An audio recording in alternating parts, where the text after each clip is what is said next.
마태복음 7장 22절에서 23절입니다.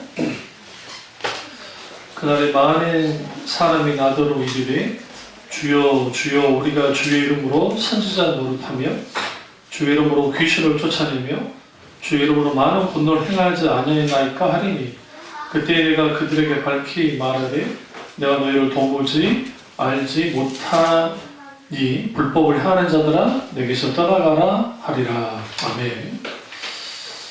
말씀 제목은 비전트리 이제 세 번째 시간으로 가짜인가 공짜인가 진짜인가 중에 오늘 진짜를 다루도록 하겠습니다. 세상에는 가짜가 넘쳐난다고 말씀드렸죠? 그리고 이 세상에는 공짜는 없다고 그랬습니다. 그러나 십자가의 복음 그리고 하나님 나라의 놀라운 구원이 우리 가운데 분명하게 진짜로 있습니다. 그런데 불구하고 그 교회 안에는 항상 가짜가 존재했고 또 항상 소위 말하는 싸구려 공짜가 판을 쳤던 것을 보게 되어집니다. 왜 그런 일들이 벌어지냐면 신앙의 본질에서부터 떠나면 많은 사람들이 이제는 결국은 진짜를 쫓기보다는 가짜를 쫓습니다. 예수님을 믿는 것이 어렵습니까? 아니면 쉽습니까?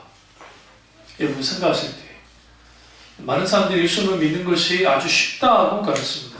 그 대표적인 게 적극적 사고방식이나 번용주의적인 영향을 받은 분들은 예수 믿는 게 참 쉬운 이유가 그 주님 앞에 내가 내려칠 이유가 없어요. 자기를 부인하고 자기 십자가를 지고 그런 거 필요 없고 내가 예수님을 믿기만 하면 되고 그리고 믿어서 복받고 믿어서 건강하고 믿어서 천국까지 가면 된다고 하기 때문에 예수님 믿는 것이 그렇게 어렵지 않습니다.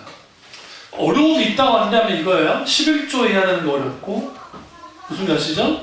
헌금 생활 하는 게 어려운 것이지 사실 하나님과의 관계로부터의 어려움을 느끼지 못해요. 왜 그러냐면 자기들에게 도움되는 정도의 하나님이면 되기 때문에 그렇습니다.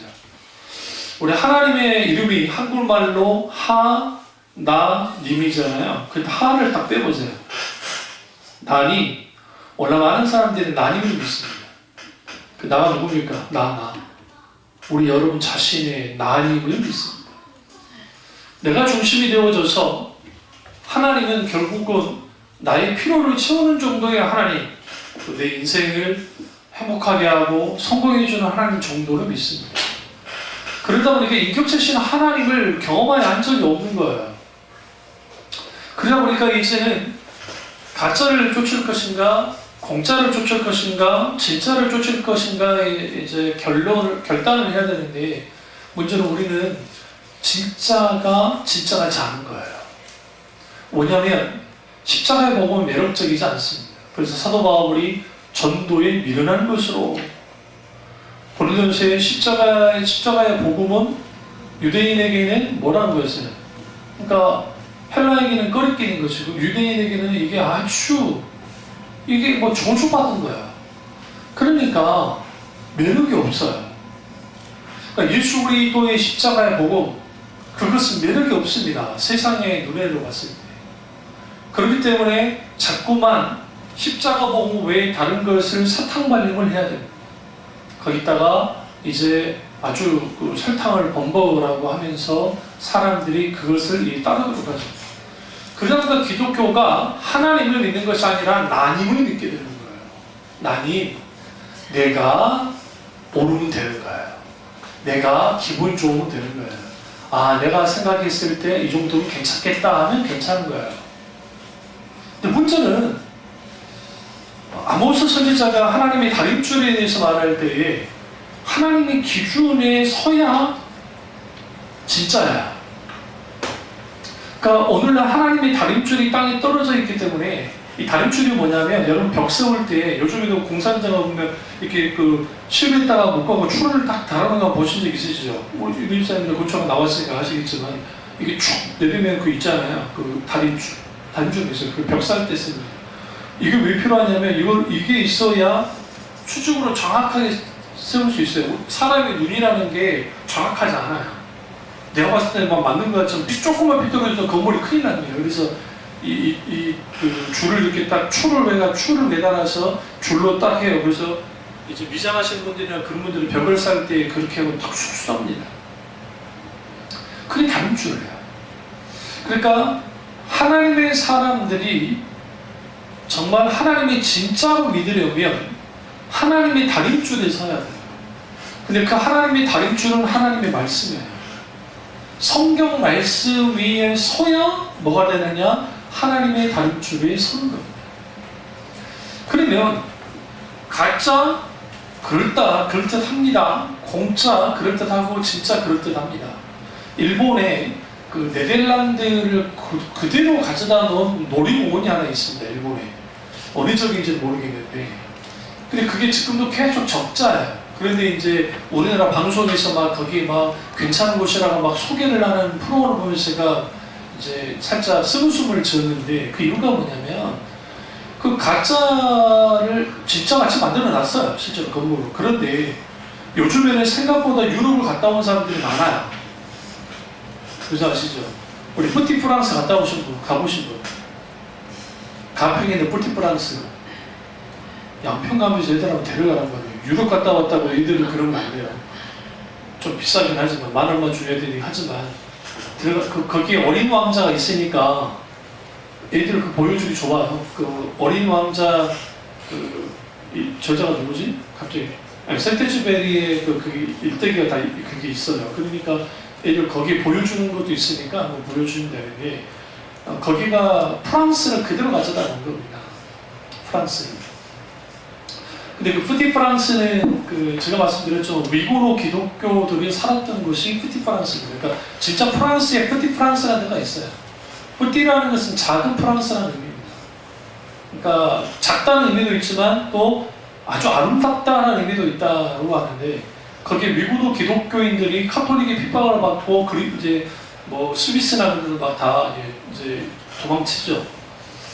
그럼 여러분 우리가 여기서 아셔야 할 게 뭐냐면 그게 아무리 아름다워도요 유럽을 갔다 오지 않은 사람들은 그걸 보면 너무 예쁘다 할지 모르지만 정작 저도 그렇고 유럽 갔다 왔으니까 유럽을 갔다 온 사람들에는 이게 모조처럼 보이는 거예요.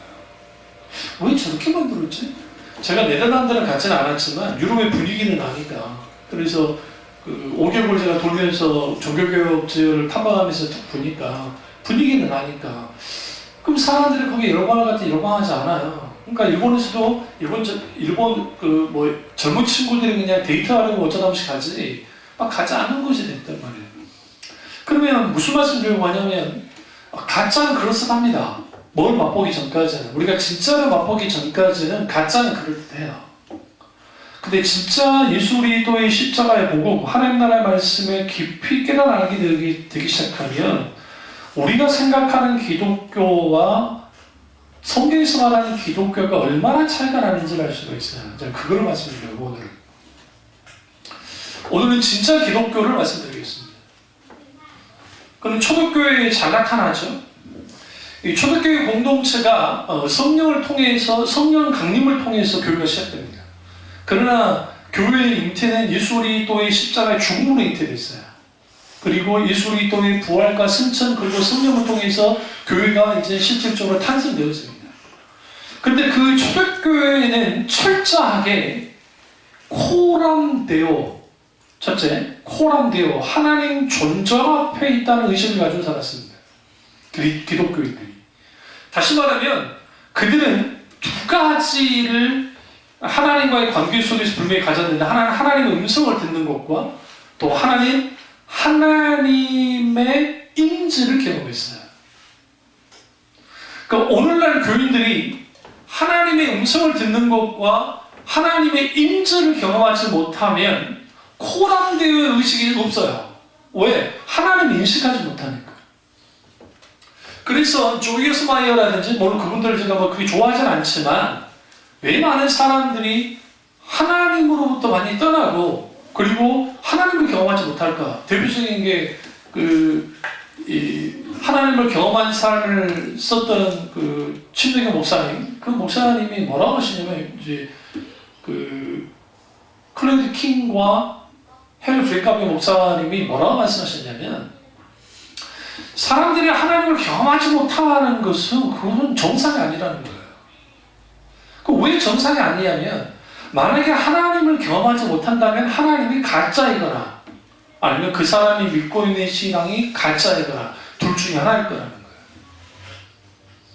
그럼 왜 하나님 경험하면 빈번하게 일어나야 되는데 왜 하나님 경험하면 빈번하게 일어나지 않느냐면 우리가 진리의 말씀이 우리 가운데 강력하게 역사되어야 한다. 우리 심령이 말씀이. 그리고 또 하나는 우리는 뭘 할 수 있냐면 하나님 그분을 내가 하루 24시간을 살아갈 때 얼마나 생각하면서 하냐는 거예요. 로렌스 형제가 하나님 임재 연습이라는 책에서 물론 그 책에다 비판이 개혁주의에서 비판이 있긴 하지만 비판받을 부분도 있어요. 분명하게. 그럼에도 불구하고 그 책에서 분명하게 말하는 것은 뭐냐면 하나님과의 내 삶, 그러니까 인생의 삶 속에서 하나님을 찾고 그리고 하나님의 임자리 들어가라는 그러한 삶이 바탕이 없는 상태에서 실제로 하나님의 임자를 누리고 사는 것이 불가능해요. 그래서 우리는 의도적으로라도 매일매일 하나님 생각하며 살아야 돼요. 예수 믿는 사람들은 그 머릿속에 다른 게 꽉 차면 안 돼요. 아무리 우리가 스포츠 경기를 좋아해도 스포츠에 막 꽉 차면 안 돼요. 제가 잠깐 시간이 나서 그걸 쓰고 난 다음에 그 스포츠 채널을 틀었다가 그 미국의 슈퍼볼이 이제 2월 며칠 날 이제 그 슈퍼볼 결승전을 하는데 이제 결승전 올라가기 위한 팀들이 막 게임을 하는 거 봤어요. 거기 이제 그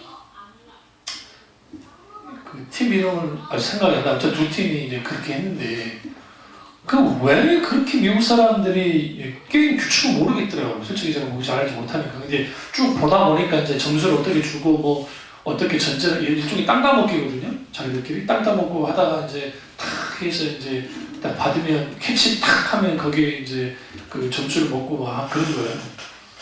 근데 제가 봤을 때는 이제 한 1분 한 3초 남아가지고 이 팀 질 거라고 생각했어요. 지겠구나. 근데 세상 1분 30초 만에 대형 퍼본 거예요. 그리고 한 30초 남았어요. 또 그 30초를 뒤엎을 수 있는 게임이 또 그게더라고요. 그러니까 사람들이 열광을 하는 거예요. 근데 제가 무엇에 놀랐냐면 거기가 지금 아주 추운 겨울이에요. 미국이요. 지금 미국이 한파 때문에 지금 난리거든요. 그래서 막 얼어 죽는 사람도 많은데 엄청나게 추워요. 내가 봐도. 그리고 이제 그 중계하는 그 사람들 지금 엄청나게 춥다고. 그런데 세상에 그 슈퍼볼 경기장이 제가 봐도 한 6만 명 이상 될 것 같아요. 6, 7만 명 될 것 같은데 그 어마어마한 사람들이 남녀노소 할 것 없이 꽉 차가지고 열광을 하는데 제가 그게 충격받았어요. 미국에서는 슈퍼볼 그 결승전이 있으면 교회 예배 시간이 바뀌어집니다. 우리 2002년도 그럴 뻔했죠. 예배 시간까지 바뀌지 않더라도, 그때 그랬잖아요. 갑자기 저기 1분 예배 안 나왔던 사람들이 1분 예배 갑자기 나오기도 하고 막 그랬대요. 그러니까 그런 일들이 시간이 안 맞고 하면은 막 그럴 수 있잖아요. 그러면 예배가 뒤로 밀려나는 거예요. 미국이. 이건 제 말이 아니에요. 왜 그러느냐? 사람들이 슈퍼볼이라고 하는 그 미식 축구를 하나님보다 더 열광적으로 믿어요. 그리고 따라요. 그리고 그들은 어떤 추위도 막을 수 없어요. 우리 이민집사가 이번에 두산이 이제 결승 가가지고 추운데도 표를 이렇게 구해서 갈까요, 안 갈까요? 주일날은 안 갈 줄 믿고 분명히 조주를 퍼버려야지. 주일날은 결승전, 역승전 하면서 이제 마지막 결승을 다른 나라에 했을 때 그때 갑자기 한파가 와가지고 영하 뭐 5도다, 6도다 안 갑니까? 표가 있는데 갈 거예요. 왜? 그만큼 뭘 좋아하는지 야구를 좋아하니까. 오늘날의 세상은 인생 뭐 있어? 내가 좋은 것을 하면 되지라는 게 이 시대의 사조입니다. 하나님도 그렇게 믿어요. 하나님도. 그러니까 내가 좋은 부분을 하나님 믿어요. 그 토마스 제퍼슨이, 미국의 토마스 제퍼슨이 그랬다잖아요. 성경을 사다가 성경을 쭉 읽다가 자기가 성경을 고르기 시작했대요. 특별히 신약 성경의 사복음서 중에 자기가 원하는 것을 딱 고르면서 다 뺐더니 한 성경이 약 10분의 1 정도 남았더라잖아요. 그걸 딱 들여다보니까 자기 자신이 들어요. 다시 말하면 예수님을 빼버리고 자기 자신만 남네. 오늘날 우리가 예수 그리스도를 믿는다고 하잖아요. 진짜를 믿지 않으면 예수님에 빠져버려요. 그러면 어떤 교인들이 되냐면 하나님에 대한 신전의식이 없어요. 하나님이 살아계시다는 것, 그것에 대한 의식이 없는 사람들이에요. 그러니까 당연히 거기에 뭐가 없냐면 하나님의 음성 듣는 건 당연히 없고 하나님의 임재가 사라져 있어요. 그러면 여기에 뭐냐? 하나님의 생명이 거두어져 있기 때문에 이런 사람들 속에 뭐밖에 안 하게 되냐면 노릇하는 거예요. 여기 성경 오늘 예수님 본문에서 선지자 노릇했다 했죠. 기독교인 노릇을 하는 거예요. 무슨 일 아시죠? 교인 노릇하는 거예요. 그러면서 이제는 나는 하나님을 잘 믿는다고 생각합니다. 지난주에도 말씀드렸지만 22절에 그날에 많은 사람이 그랬다는 거예요. 적은 사람이 아니에요. 자본주의는 많으면 민주주의 의결이라는 것이 많이 선택하면 그것이 일종의 옳은 것이 된 거예요. 제가 그랬잖아요. 히틀러가 처음부터 무슨 파시즘으로 간 게 아니에요. 히틀러는 선거를 통해서 정상적으로 총통제를 간 사람이에요. 이게 아주 충격적인 거예요. 그리고 독일 인구의 95%가 히틀러를 지지했어요. 나치당을. 그리고 나머지 당들을 다 깨 부셔버렸으니까 그러는 거지. 그럼 뭡니까 여러분? 인간의 민주주의라는 것이 이건 필요 아닌 거예요. 절대적인 선인 게 아니라. 사회주의나 전제주의 국가보다는 민주주의가 낫다고 생각하니까 우리가 따르는 것이지 그 자체가 선은 아니라고요. 제가 민주주의를 부인하자는 게 아니에요. 그렇기 때문에 예수 믿는 사람들은 분명하게 어떤 의식을 가지고 살았냐면 하나님 나라의 정체성을 가지고 살아야 돼요. 그리고 거기에서 분명하게 하나님께서 원하는 뜻이 무엇인지를 봐야죠. 요즘의 분위기가 동성애를 인정하는 분위기로 가고, 정우성 씨가 뭐 어떤 배우한테 좋은 말을 그냥 어떤 여배우에게 정말 꽃 같은 분이었다고 하니까 꽃 같은 분위기라고, 그러니까 참 꽃과 같이 정말 귀한 분이었다고 하니까 여성단체에서 들고 일어나가지고 왜 여자를 꽃으로 비유하냐? 우리가 꽃이냐? 그럼 정우성 씨 같은 경우에는 그것을 비하하려고 한 건 아니거든요.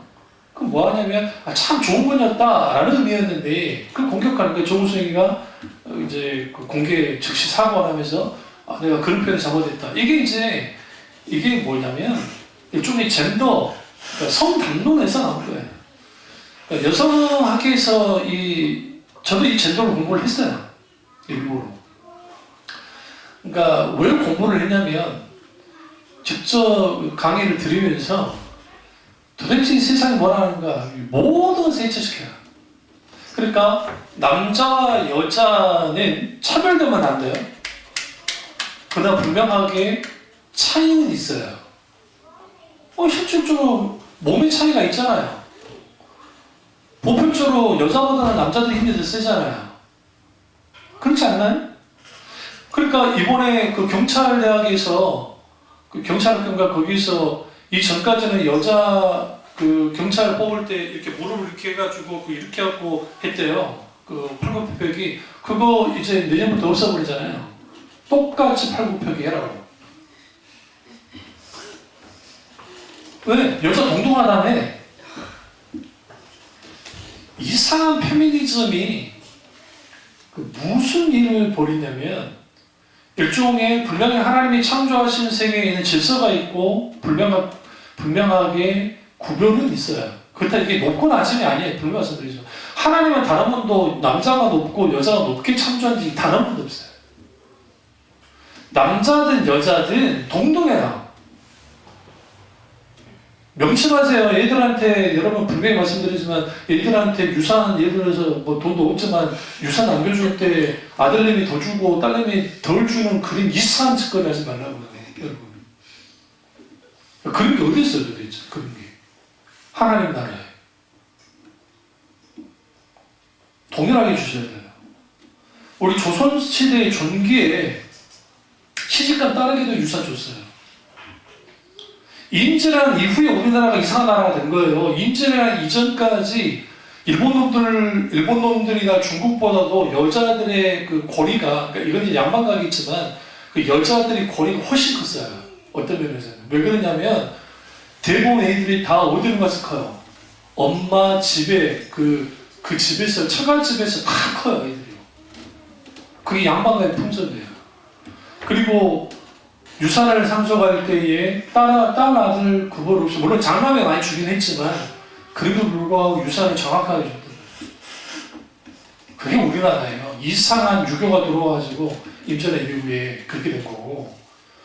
그러니까 이제 무슨 말씀 드리려고 하냐면, 다수들이 이제는 분위기가 동성애를 인정하는 분위기로 가기 시작하고, 마치 프로그램, 예능 프로그램이나 무슨 TV 프로그램이나 동성애자들 나와가지고 활동하면서 그런 막 물타기를 하고 드라마에서 뭐에서 영화에서 하면서 합니다. 사람들이 자기도 모르게 그걸 받아들이기 시작하는 거예요. 무의식적으로. 그러면서 이제는 뭐 하느냐? 소수자에 대한 보호를 한다. 저는 그거 인정을 해요. 우리가 동성애자들의 인격까지 모욕하면 안 돼요. 그냥 분명하게 지적할 건 지적해야 된다고요. 그 부분은 하나님 앞에 옳은 게 아니기 때문에. 그러면 우리가 기독교는, 참된 기독교는 첫 번째는 진리 안에, 그러니까 진리 위에 서 있습니다. 그러니까 진리 위에 서 있기 때문에 그 진리 문제에 쓴 타협이 없어요. 예. 왜 그러냐면 그 진리가 그게 왜 진리냐? 그것은 하나님이 살아서 역사하신 분이기 때문이에요. 이 세상은 기본적으로 하나님을 부정합니다. 교육도 부정합니다. 문화도 부정합니다. 다 부정합니다. 예. 그 속에서 기독교에는 하나님이 진짜 살아서 역사하신 하나님의 진리가 있다고 합니다. 그러니까 우리는 뭐 해야 되느냐? 그 진리를 맛보아 알아야 돼요. 기독교인들이 오늘날 왜 이렇게 가짜의 탐닉을 하냐면 거기에 뭐가 빠졌냐? 사유함이 빠진 거예요. 생각하는 기독교인이 되지 못한 거예요. 어저께 무슨 다큐를 보면서 다큐가 아니라 도올 김용옥 씨 나오는 프로그램을 잠깐 말씀드렸는데 전 그분 좋아하지 않아요. 솔직히 반기독교 세력이니까. 그럼에도 불구하고 저는 편협하게 그렇다고 그 사람들이 강의를 듣지 않느냐? 들어요. 일본어로 들어요. 뭐라고 하는지 알아야 되니까.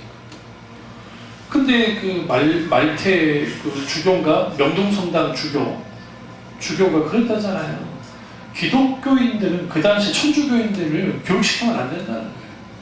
이토 히부미와 그렇게 친했다네요.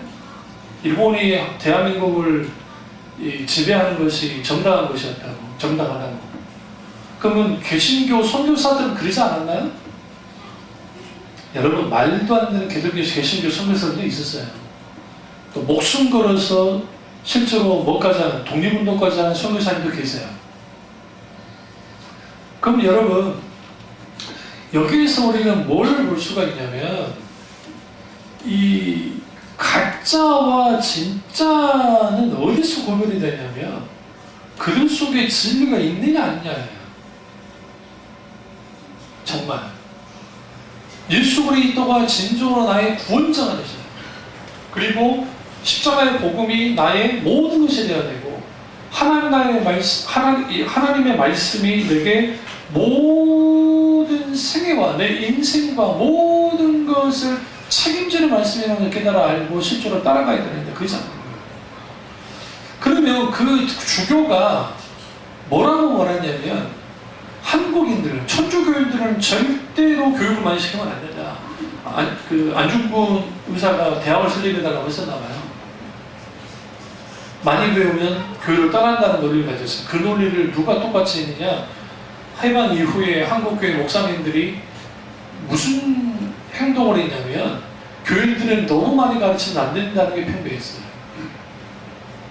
그 당시는 첫째 이유가 목사님들의 배움이 짧았어요. 배움이. 학력 수준이 낮으셨다고요. 불행하게도. 그런데 일단은 가르치는 능력이 없었고, 첫 번째. 두 번째는 목회를 하다 보니까 좀 안다고 하는 것들이 깝친다고요. 그분들 눈에 보니까. 그러니까 뭐 했느냐. 한국교회 분위기가 이제는 질문을 못하는 분위기가 되어버린 거예요. 네? 그리고 깊이 사유하는 기독교인보다는 그냥 덮어놓고 믿는 기독교인으로 만들어놨어요. 그래서 제가 아니고 어떤 교수님이 대형 초대교회들을 다 연구를 하다가 뭐라고 말씀하냐면 그분 말이 참 독특했는데 판사, 검사, 의사, 대학 교수가 굉장히 많잖아요. 그 교회에. 근데 그들이 교회 안에 들어오면 바보가 되거든요. 그러니까 사회에서는 지성인인데 교회 안에 들어오면 바보가 되거든요. 생각하는 방식, 뭐 하는 거, 소위 말하는 종교라는 굴레 속에서 바보가 돼서 어떤 분류도 같이 못하는 사람 너무 많다는 거예요. 그럼 왜 그럴까 하고 추적을 해보니까 그들이 믿고 있는 신앙이라는 것이 인격체신 하나님이 아닌 거예요. 일종의 자기들의 종교심에 의해서 정말 진리의 말씀 가운데 그들이 주님을 만나고 깨지면 다 그러진 않으시겠지만 그렇게 되어지면 곧바로 생기는 영적인 분별력이에요. 분별력이에요. 근데 그들은 뭐 하느냐?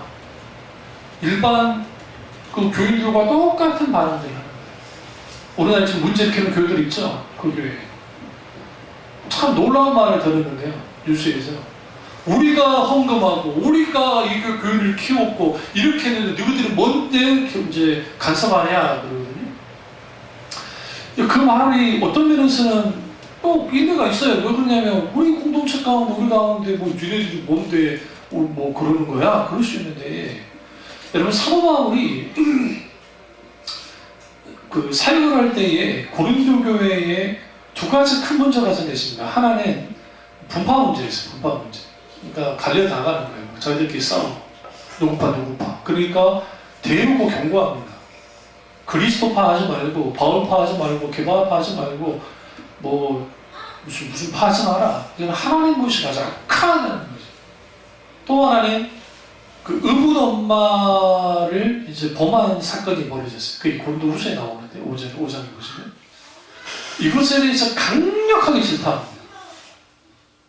그러니까 무슨 말이냐면 이게 강력하게 질타하면서 그 시대가 그러면 그 시대의 분위기는 어떤 분이냐 그게 가능해요. 로마 시대가. 그런데 그것에 대해서 정확하게 지적을 해요. 데살로니가 교회는 어떤 문제를 갖고 있었냐면 이 사람들이 극단적인 그러니까 아주 신실한 분들이긴 했지만 좀 잘못된 종말론에 빠져서 예수님의 재림만을 바라보면서 사람들이 일을 안 하는 거예요. 직접 때려치고. 그러니까 성경에 그 유명한 말이 나오잖아요. 일하지 않는 자는 먹지도 말라는 말이 거기서 하는 거예요. 사도 바울이. 이렇게 악할 수가 있는가 하면서 잘못된 종말론을 꾸짖습니다. 갈라디아 교회에서 말 그대로 갈라디아 교회가 무슨 일을 했어요? 거짓 율법사들이 와서 복음 외에 율법의 행위가 있어야 구원받는다고 하는 것을 가지고 나왔습니다. 그러자 그것에 대해서 뭐 했느냐? 강력하게 증체하죠. 소아시아 교회를 보세요. 소아시아 교회 계시록에 나와 있는 7교회 중에 2교회 빼놓고 5교회가 책망을 듣는데 그 예수님의 책망의 말들 속에는 정확하게 그 시대의 신앙관들이 다 드러나요. 각 시대마다. 두렵고 떨리는 거예요. 그러니까 진짜는 마치 감추인 보화처럼 감춰진 경우가 많아요. 사실. 물론 그리고 하나님의 한 세대에 들면서 그게 확 드러나기도 합니다. 근데 문제는 뭐냐면 우리가 정말 진짜인 기독교는 진리를 목숨처럼 정말 사수했던 것이고 또 하나는 하나님의 임재와 그 하나님의 음성을 듣고 그 하나님의 뜻을 쫓았던 기독교예요. 또 하나는 가장 중요한 게 이게 과연 예배는 누구를 위한 것인가? 사람을 위한 것입니까? 아니면 하나님을 위한 것입니까? 종종 이렇게 말하죠. 우리 예배 은혜 받으려고 예배 드립니다 라는 그 논조가 과거 제가 있을 때 그 설교를 한 적이 있어요. 그럼 그 설교를 오해해가지고 어떻게 예배 드리는데 은혜만 받냐. 우리 교회 나간 그분이 있는데 그 여자 집사하고 남자 교주사 계셨는데 뭐 교회에서 문제 있는 그런 게 아니고 이제 자기들이 사정에서 뭐 교회를 나가긴 했습니다만은 그건 제가 그랬죠. 그 뒷소리를 하더라고. 그저 부르다가 말했죠. 지금 그분은 뭘 위한 거냐면 사람들이 은혜 받기 위해서 예배를 드린다고 하는데 혹은 은혜 받기 위해서 뭐 한다고 하는데 그 논제 자체는 옳다는 거예요. 그러니까 틀리단 말이 아니에요. 그러나 예배 자체는 은혜 받기 위해서 예배를 드리는 게 아니에요. 절대로. 하나님께 영광 드리기 위해서 예배를 드리는 거예요. 이게 지금 주객이 전도되어 있는 거예요. 내 기분이 좋아지고 내가 뭔가 신나야 내가 예배를 드린 것이라고 한다면 모든 예배의 만족은 자기 만족에 의해서 다 결정이 되는 거예요. 언제 은혜를 받느냐? 내가 하나님의 내 예배를 받게 합당하신 하나님께 내가 내 신앙 고백과 영광을 드리잖아요. 그래서 하나님이 그 예배를 받으시죠. 그것에 대한 하나님의 뭐를 통해서 반응으로서 은혜가 부어져요. 그게 우리가 은혜를 받는 거예요. 무슨 말씀인지 아시죠? 그러니까 예레미야 시대의 이스라엘 백성들이 뭐라고 했냐면 오늘 하나님 우리에게 하신 말씀이 뭐냐라고 선지자들이나 제사장이 물었어요. 보시면 알아요.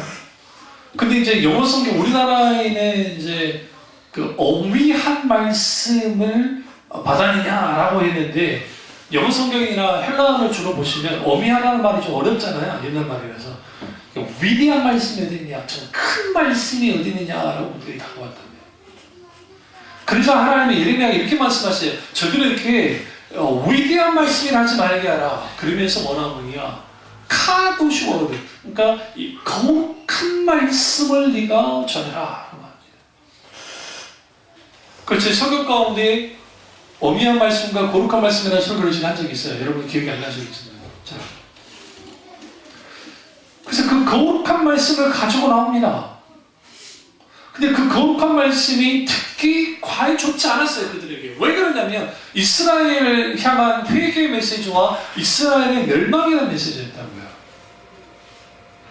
근데 그들은 여전히 잘 나갔어요. 그리고 그들의 위험도 없었어요. 북방민족이 아직 그들을 치지 않았기 때문에. 그리고 그들은 여전히 하나님 앞에 정말 수많은 번제와 예배를 드렸다고요. 헌신도들이 헌신했고. 근데 주님이 그럽니다. 호세아에게 있던 말씀은 똑같이 주님이 내가 그러한 예배 원치 않는다. 그러한 제사 원치 않는다. 그러한 헌물을 원치 않는다고 주님 말씀하셨어요. 그러면서 뭐라고 하느냐, 너희는 거룩한 말씀 위에 뭐 해라? 꿇어라는 거예요. 예배는 우리가 주님께 송축하는 게 예배예요. 네? 찬양 가운데 왕이신 나의 하나님, 내가 주를 높이고 영원히 주의 이름을 송축하리이다.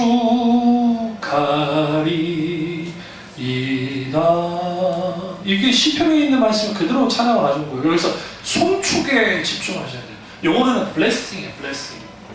재밌지 않으세요? 인간이 어떻게 하나님 앞에 blessing, 축복을 하는 거예요. 내가 송축하리이다 라는 표현을 하나님께 하는 거예요. 지금. 어? 하나님 우리에게 blessing 하잖아요. 하나님 우리에게 축복하는 게 당연하잖아요. 그런데 내가 하나님 앞에 blessing 하겠습니다. 얘는 좀 영어에서 좀 우리가 오해하면 안 되는 게, 이거는 뭐냐면 송축한다라는 의미는 내가 하나님을 경배한다는 거예요. 내가 엎드리고 부복하고 하나님께 찬사를 보내드리는 게 예배예요. 예배는 결코 어떤 사람에게 집중하면 안 돼요. 초점을 맞춰도 안 돼요. 하나님께만 둬야 돼요. 그렇기 때문에 개혁주의자들이 예배에서 어마어마한 오케스트라, 어마어마한 성가대, 그런 거 다 하고 있어요. 다른 것은 모르는데 말씀에, 그래서 여러분 우리 교회는 작은 거는데 우리 교회가 만약에 건축을 하게 되면 반드시 뭡니까 이 두 개로 나눌 텐데, 아니 밑에나 뭐 위라 할 수도 있죠. 우리 교육교회 전통이 이 강대상이 이렇게 두 개로 되어 있어요.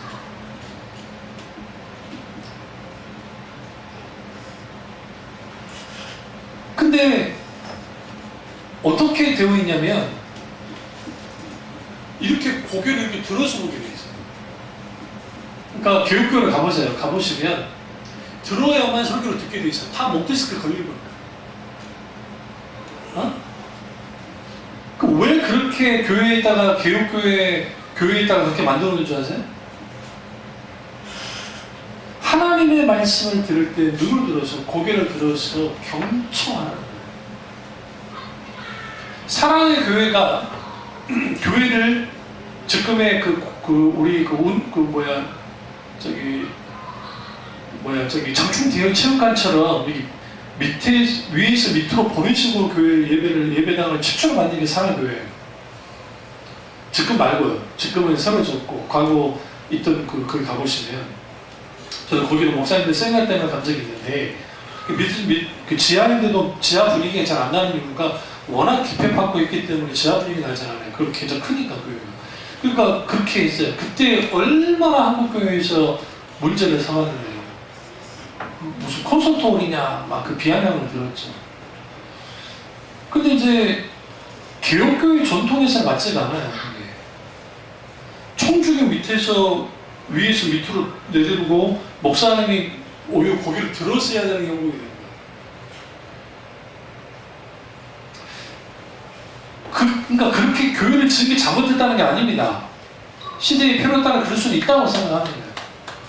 근데 왜 그러면 교육교회 목사님들이 교회를 그런 식으로 지었느냐? 그러니까 스위스라든지 그런 데 다 가보세요. 다 그렇게 돼 있어요. 마틴 루터 목사님이 있는 있던 목회자 교회도 마찬가지예요. 다 그렇게 돼 있어요. 왜 그렇게 했냐? 그 이유는 뭐냐면 하나님의 말씀이 철저하게 신앙의 중심에 붙어 있어요. 중심. 근데 성경을 안 읽어요. 한국교 교인들이 일단. 그리고 더 문제가 뭐냐면 성경을 무식해요. 제가 이 말씀은 제 말이 아니에요. 그 교수님들이나 그런 분들이 계속 설문조사를 해가 보면 한국교회의 지적 수준, 그러니까 성경에 대한 지적 수준이 어느 정도인가 초등학교 3학년도 안 돼요. 이게 초등학교 3학년도 안 되는 수준의 성경 지식을 갖고 있어요. 그러니까 이용규 선교사가 청년들 집회에서 하는데 제가 말씀드렸잖아요. 집회하는데 엘리야를 아냐면 엘리야를 모른다잖아요. 다수의 청년들이 엘리야를 몰라요. 엘리야가 누군지를. 이 말은 무슨 말이냐면 교회에서 이제 말씀 교육 자체가 무너졌다는 거야. 그리고 왜 무너졌느냐? 사람들이 하나님의 말씀을, 이 성경 말씀을 고리타분한 옛날 이야기 정도로만 이해를 해요. 살아서 역사하는 말씀으로서 받아들이지 않아요. 여러분 멍청하세요? 하나님의 말씀 가운데 인격주신 하나님을 만나야 진짜 신앙을 가져요. 무슨 순모음이다 어디다 은사주의자들은 뭐를 받느니 기적을 받느니 여러분 그게 믿음을 가져다 줄 것 같습니까? 저는 누구보다 그 경험을 한 사람이에요. 말씀드리겠습니다. 반짝 그런 듯 해요. 그러나 하나님의 말씀 가운데서 인격주신 하나님을 만나지 못하면 자기들이 아무리 종교적 체험을 통해서 신앙을 세운 것 같아도 거기에 뭐가 다 들어가 있냐면 소위 말하는 자기들은 영적인데 완전히 인간적인 거예요. 소위 말하는 기름 부음 무슨 재정의 기름 부음이라고 하는 컨퍼런스 같은 거는 외국 이상한 소위 잡다한 소위 증명도 안 된 그 강사들을 불러다가 이상한 사람을 불러다가 재정의 축복의 비밀을 알려준다 하면서 그 사람들이 거기에 모여가지고 어떻게 복을 받을까 그러고 있어요. 그런 식의 기독교가 도대체 어디 있냐고 도대체. 근데 그 가짜가 아주 매력적이에요. 왜 그러냐면 다 될 것처럼 해주니까. 여러분 다단계가 얼마나 힘이 있습니까? 다단계처럼 하면 여러분 그렇게 빠져나오기 쉽지 않아요. 왜? 정말 그렇답니다.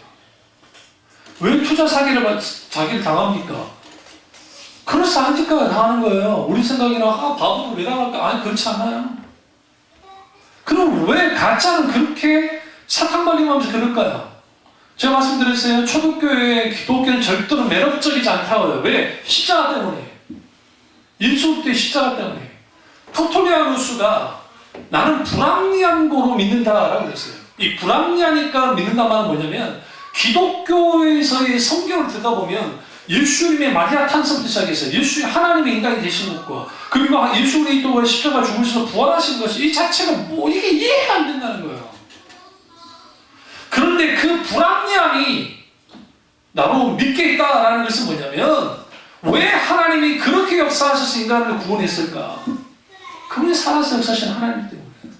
하나님은 결코 인간의 이성과 지성에 맞춰서 역사하는 분이 아니에요. 절대로. 그렇다고 해서 주님이 소위 말하는 엉뚱한 그런 분이야. 그건 아니고. 그럴 때 우리는 진짜로서의 신앙을 가지려면 반드시 뭐 해야 되느냐. 진리의 말씀에 사로잡혀야 되고 우리 예배가 하나님이 중심이 돼야 되지 인간이 중심이 되면 안 된다는 거예요. 그리고 마지막으로 진짜는 열매가 있습니다. 열매가 있습니다. 오늘 본문 말씀에서 마태복음 7장 18절을 보시면 좋은 나무가 나쁜 열매를 맺을 수 없고 못된 나무가 아름다운 열매를 맺을 수 없느니라. 여기서 예수님이 정말 위태가 있는 게 뭐냐면 좋은 나무, 나쁜 열매까지 이해가 되는데 못된 나무, 못됐다 이제 못된 나무가 뭐다? 아름다운 열매를 맺을 수 없다는 거예요. 신앙생활하면서 못된 사람이 많습니다. 정말.